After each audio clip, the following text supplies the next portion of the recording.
भारत की धरती ने अनगिनत महापुरुषों को जन्म दिया है। ऐसे महापुरुष जिन्होंने सिर्फ अपने लिए नहीं बल्कि पूरे समाज के लिए सोचा।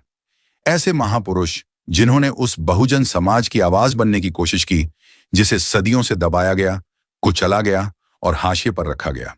दलित, शोषित, वंचित, पिछड़े, इन सब के दुख, दर्द और अपमान को जिन्होंने सिर्फ देखा नहीं बल्कि उसके खिलाफ खड़े भी हुए। लेकिन भारत के इतिहास का एक अजीब और डरावना सच यह है कि जैसे ही ऐसे किसी बहुजन महापुरुष की मृत्यु होती है, इतिहास अचानक साफ नहीं रहता। धुंध छा जाती है, तथ्य गायब होने लगते हैं, सवाल बढ़ने लगते हैं और समाज हमेशा की तरह दो हिस्सों में बढ़ जाता है। एक हिस्सा जोर जोर से कहता है उनकी हत्या हुई थी, दूसरा हिस्सा उतनी ही मजबूती से कहता है नहीं, वे अपनी उम्र पूरी करके मरे। कोई कहता है बीमारी ने उन्हें हमसे छीन लिया और कोई यह दावा करता है वे देह त्याग कर विलीन हो गए, उनका शरीर था ही नहीं। यानी मृत्यु भी एक भ्रम बन जाती है, एक ऐसा भ्रम जिसमें सच्चाई कहीं दब जाती है और बहस ऊपर आ जाती है। सबसे बड़ा सवाल यही है, आखिर ऐसा सिर्फ बहुजन महापुरुषों के साथ ही क्यों होता है? क्या कभी आपने देखा है कि किसी राजा, किसी साम्राज्य के शासक या किसी प्रभुत्वशाली वर्ग के नेता की मृत्यु पर इस तरह की उलझन पैदा की गई हो? अक्सर नहीं, लेकिन जैसे ही बात आती है कबीर की, संत शिरोमणि गुरु रविदास की या फिर डॉक्टर भीमराव अंबेडकर की, मौत एक रहस्य बन जाती है। इतिहास की किताबें चुप हो जाती हैं, सरकारी रिकॉर्ड अधूरे हो जाते हैं और लोक कथाएं हावी हो जाती हैं। आज की यह वीडियो इसी सवाल का पीछा करेगी, आखिर बहुजन महापुरुषों की मौतें ही रहस्यमय क्यों बना दी जाती हैं? क्या यह सिर्फ संयोग है या फिर इसके पीछे कोई गहरी सोच, कोई लंबी रणनीति काम करती रही है? अगर आप भी इस सवाल को गंभीरता से समझना चाहते हैं तो इस वीडियो को अंत तक देखना बहुत जरूरी है, क्योंकि अंत तक पहुंचते पहुंचते आपको यह साफ दिखाई देने लगेगा कि यह सिर्फ इतिहास की गलती नहीं है बल्कि इतिहास के साथ किया गया एक सोचा समझा व्यवहार है। और हाँ, अगर आप चैनल पर पहली बार आए हैं तो सब्सक्राइब जरूर कर लीजिए, बेल आइकन दबाइए और कमेंट में यह भी बताइए कि आप यह वीडियो कहां से देख रहे हैं, रायबरेली से, लखनऊ से, दिल्ली से या फिर किसी दूसरे देश से। अब आइए धीरे धीरे बात को आगे बढ़ाते हैं। साथियों, संत शिरोमणि गुरु रविदास की जयंती अब बहुत करीब है। हर साल की तरह इस साल भी देश और दुनिया के अलग अलग हिस्सों में उनकी जयंती बड़े सम्मान और श्रद्धा के साथ मनाई जाएगी। भारत में उत्तर प्रदेश, पंजाब, महाराष्ट्र, दिल्ली, हरियाणा, लगभग हर राज्य में उनके अनुयायी कार्यक्रम आयोजित करेंगे। और सिर्फ भारत ही नहीं, विदेशों में भी, अमेरिका, कनाडा, ब्रिटेन और यूरोप के कई देशों में गुरु रविदास की जयंती धूमधाम से मनाई जाती है। उनके नाम पर मंदिर हैं, गुरुद्वारे हैं, सत्संग भवन हैं और उनके अनुयायियों की संख्या किसी एक जाति या समुदाय तक सीमित नहीं है।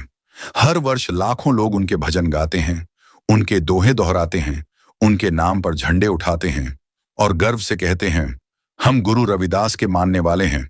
लेकिन जैसे ही बात उनके जीवन से हटकर उनकी मृत्यु पर आती है, पूरा माहौल बदल जाता है। श्रद्धा की जगह संकोच आ जाता है, भक्ति की जगह बहस आ जाती है और सम्मान की जगह संदेह खड़ा हो जाता है। कुछ लोग खुलकर कहते हैं हाँ, संत रविदास की हत्या हुई थी, लेकिन जैसे ही उनसे पूछा जाता है कैसे हुई, किसने की, किस समय की, कहां की, तो जवाब धुंधले हो जाते हैं, कथाओं में बदल जाते हैं या फिर अचानक बात टाल दी जाती है। दूसरा पक्ष कहता है नहीं, संत रविदास ने लगभग 90 वर्ष की आयु पूरी की थी, उन्होंने अपना जीवन जिया और स्वाभाविक रूप से देह त्यागी। अब सवाल उठता है, अगर मृत्यु स्वाभाविक थी तो फिर इतनी उलझन क्यों, इतनी बहस क्यों, इतनी कहानियां क्यों? कुछ लोक कथाओं में यह भी कहा जाता है कि उनकी मृत्यु के बाद उनके अंतिम संस्कार के समय उनकी लिखी रचनाओं को जला दिया गया, उनकी पांडुलिपियां नष्ट कर दी गईं, उनके शब्दों को मिटाने की कोशिश की गई, उनके विचारों को खत्म करने का प्रयास हुआ। लेकिन जब यह समझ में आ गया कि विचारों को जलाया नहीं जा सकता तो तरीका बदल दिया गया। अब विचारों को मिटाया नहीं गया बल्कि बदला गया। उनकी लेखनी से छेड़छाड़ की गई, उनके शब्दों को नया अर्थ दिया गया, उनके क्रांतिकारी विचारों को नरम और स्वीकार्य बनाया गया। यानी उन्हें पूरी तरह से खत्म नहीं किया गया, बल्कि धीरे धीरे व्यवस्था के अनुकूल बना दिया गया। साथियों, यहीं से हमें गुरु रविदास के जीवन की ओर ध्यान से देखना होगा। गुरु रविदास का जन्म 15वीं शताब्दी में वाराणसी के नामदेव चौहा मोहल्ले में हुआ था। वे एक चमार परिवार में पैदा हुए। उनके पिता का नाम रघु था और माता का नाम कलसा। वे चमड़े का काम करते थे, वह काम जिसे आज भी ऊंची जातियों द्वारा अछूत माना जाता है। लेकिन गुरु रविदास ने अपने जन्म को कभी अपनी सीमा नहीं बनने दिया। बचपन से ही उन्होंने किताबों का साथ चुना, ज्ञान की ओर रुख किया, भक्ति के रास्ते पर चले। लेकिन उनकी भक्ति डर की भक्ति नहीं थी, उनकी भक्ति गुलामी की भक्ति नहीं थी। उन्होंने कभी जाति की गुलामी स्वीकार नहीं की। उनका विवाह लोना देवी से हुआ। उनका एक बेटा था जिसका नाम विकार बताया जाता है। लेकिन गुरु रविदास का असल परिवार बहुजन समाज था। वे साफ कहते थे, जाके पाए पर धरी जग जानी, ताके मैं सिर ना ही बाजूं। यानी जिसके चरणों में सारा संसार रखा गया है, उसके सामने भी मैं अपना सिर नहीं झुकाऊंगा। यह सिर्फ एक दोहा नहीं था, यह एक सीधी चुनौती थी उस व्यवस्था को जो इंसान से सिर झुकवाने की आदी थी। गुरु रविदास भक्ति आंदोलन के एक मजबूत स्तंभ थे। कबीर से उनके गहरे संबंध थे, गुरु नानक से उनका संवाद था, तुलसीदास के समय में उनका प्रभाव था। यहां तक कहा जाता है कि गुरु नानक देव ने उन्हें अपना गुरु माना। उनकी रचनाएं रविदास बाणी सिखों के पवित्र ग्रंथों में आज भी सुरक्षित हैं। लेकिन उनकी असली ताकत उनकी पहचान नहीं थी, उनकी असली ताकत उनके विचार थे। वे कर्मकांड के घोर विरोधी थे, ढोंग और पाखंड के खिलाफ थे। चमत्कार दिखाने वालों को वे सीधी भाषा में खारिज करते थे। वे कहते थे, ईश्वर मंदिर में नहीं, इंसान में बसता है। जाति से नहीं, कर्म से नहीं, बल्कि मानवता से इंसान की पहचान होती है। उनकी रचनाएं तर्क पर आधारित थीं, अनुभव पर आधारित थीं और समाज की कठोर सच्चाइयों को बेहद साफ तरीके से सामने रखती थीं। इसी संदर्भ में एक दोहा बार बार हमारे सामने आता है, मन चंगा तो कठौती में गंगा। आज यह दोहा इतनी सहजता से स्वीकार कर लिया गया है कि लोग उस पर सोचते भी नहीं। लेकिन सवाल यहीं से शुरू होता है। अगर हम गुरु रविदास के पूरे वैचारिक जीवन को देखें तो क्या यह दोहा वाकई उनके विचारों से पूरी तरह मेल खाता है? वे तो तीर्थवाद के विरोधी थे, गंगा स्नान से मोक्ष मिलने की धारणा को साफ तौर पर खारिज करते थे।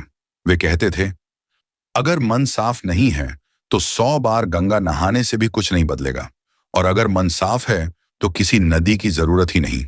यहीं पर कई बहुजन विद्वान यह सवाल उठाते हैं कि क्या यह संभव नहीं कि यह दोहा बाद में बदला गया हो, क्योंकि एक दूसरा पाठ भी कभी प्रचलन में था, मन चंगा तो व्यर्थ है गंगा।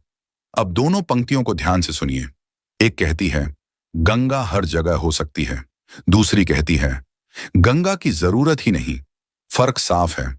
कठौती में गंगा कहने से तीर्थ की सत्ता भी बचती है और संत भी स्वीकार्य हो जाते हैं।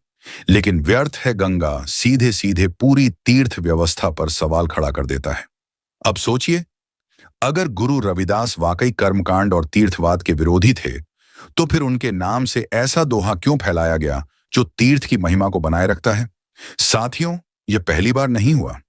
जब भी किसी बहुजन संत के विचार व्यवस्था के लिए खतरनाक हो जाते हैं तो उन्हें मिटाया नहीं जाता, उन्हें बदला जाता है। क्योंकि शरीर मिटाया जा सकता है, लेकिन विचार मिटाना आसान नहीं होता। तो तरीका बदल दिया जाता है, विचार को ही नरम कर दिया जाता है। यही वजह है कि गुरु रविदास जैसे संत जो सामाजिक बराबरी की बात करते थे, उन्हें धीरे धीरे एक चमत्कारी व्यवस्था अनुकूल संत बना दिया गया। और यही वजह है कि आज हम उनकी जयंती तो मनाते हैं, लेकिन उनके मूल विचारों पर बात करते हुए हमें झिझक महसूस होती है। यहीं से आगे की कहानी और भी गंभीर होती है। साथियों, अब जरा ठहर कर यह समझने की कोशिश कीजिए कि गुरु रविदास के साथ जो हुआ वह सिर्फ उनके साथ ही नहीं हुआ। यह एक पैटर्न है, एक ऐसा पैटर्न जो बार बार दोहराया गया। जब कोई बहुजन महापुरुष जीते जी व्यवस्था को चुनौती देता है तो उससे डर पैदा होता है। लेकिन जब वही महापुरुष मर जाता है तो डर का तरीका बदल जाता है। अब उसे सीधे दबाने की जरूरत नहीं पड़ती, क्योंकि शरीर तो चला गया। अब जरूरत होती है उसके विचारों को काबू में करने की।